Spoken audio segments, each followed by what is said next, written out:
Market Math, Episode 6 of the Message Engineer Roadmap. Like, share, follow, save, subscribe, all that good stuff if you find what you hear today valuable. Thanks in advance. Let's dig into it. Why are we talking about market math? Well, because investors, boards, and management require quantification and numbers to drive their decision making. Additionally, because the best proof marketing can have of their efforts is to tie out strategy and campaigns to revenue generation. Ask yourself, why does everyone listen to sales so intently? Because they're primarily responsible for revenue generation. All right, let's get into it. In the Message Engineer Roadmap, we've covered 5 key steps thus far. So today we're going to talk about applying the market math to those 5 key areas. Number 1, patients. Make sure you understand the number of patients at each step in the patient journey through the healthcare system, starting with prevalence, incidence, and then each step they take through the healthcare system. Ideally, add out-of-pocket expenses incurred by the patient at each of those steps, at a minimum at the steps involving therapy. Number 2, providers. Research the reimbursement which providers will receive along the healthcare journey. If the providers are multiple at any step in the journey, make sure to branch those, apply the number of providers in each branch and the reimbursement in each of those areas. Number 3, facilities. Make sure to map out the facility reimbursement along the healthcare journey of the patient. As for providers with facilities, if they branch at any point, for example, total knees and hips in FY and CY21 could be done inpatient hospital, outpatient hospital, or in ASCs.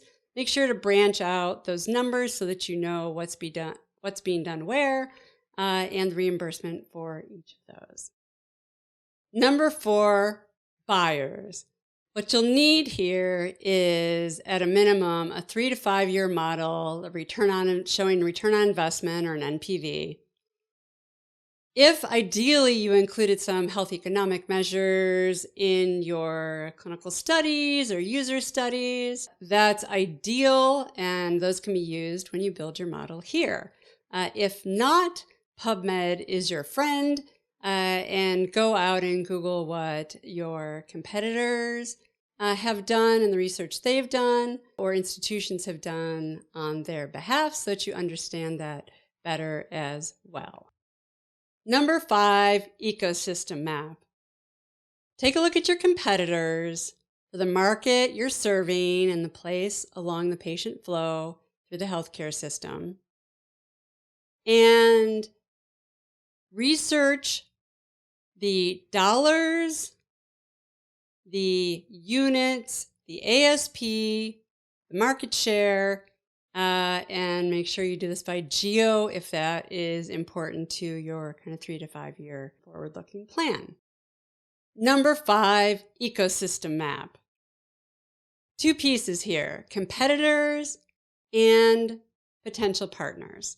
For competitors, you want to understand for your specific market the number of units they're selling, typically over the period of a year at a minimum, the dollars, ASP, market share in that segment, and by geo.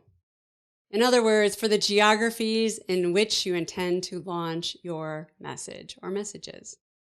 Partners as part of the ecosystem map. You want to understand from the partner side, at a minimum, their annual revenues, so you have an understanding of how large they are and how they play.